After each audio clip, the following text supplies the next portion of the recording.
last song that we have just sung, it's based on one of the Psalms where David pleads with God to hide him in his inner pavilion. The ancient kings of Israel and other countries had a courtyard, an inner courtyard, where that was safe for them to be during attack or danger. And thus the idea of safety was in that place. And God, this song we just sung, hide me, oh my Savior, hide me. Jesus said that when he went into Jerusalem, I would have taken you as a hen does her chicks under her wing, but you would not. So when we pray for God's comfort and care, we must seek that place of safety which is in Christ. Wednesday night in our devotional, I said a few remarks about parables. And I finished out that study during the week, and so I thought I'd share with you tonight some of those things that will help us understand more what we read when we read our Bibles. I've asked the question, why parables? Why were they used? Well, in every audience there are diverse people. Not as much so tonight as it might be in a public gathering. When Jesus had people coming after him to learn, they spoke of their needs. Jesus fulfilled their needs.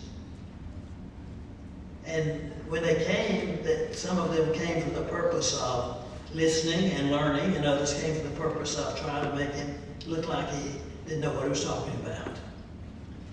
Parables were used by God in the Old Testament.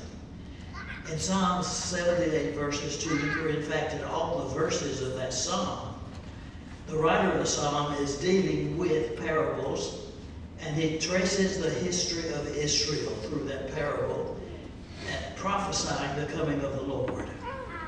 And in that parable, in verses 2 and 3, or in these verses, the parable is spoken of in verses 2 and 3. I will open my mouth in that parable. I will utter dark sayings of old, which we have heard and known, and our fathers have told us. So the parable is a type of teaching. It's a method or tool of teaching. And they were used primarily in the Old Testament in the books of poetry, Job, Psalms, Proverbs, and Ecclesiastes. A parable is a story that everyone can understand the facts of because they've experienced or know those things. But there's a hidden meaning in them which is parallel to our spiritual living. The language or the words of a parable are simple, for they're meant to be understood. And it's quite evident to the less educated that those people who don't have a higher education can understand it. It was meant for them to learn. But the educated sometimes look upon them as too simple, and thus they miss the point of the parable.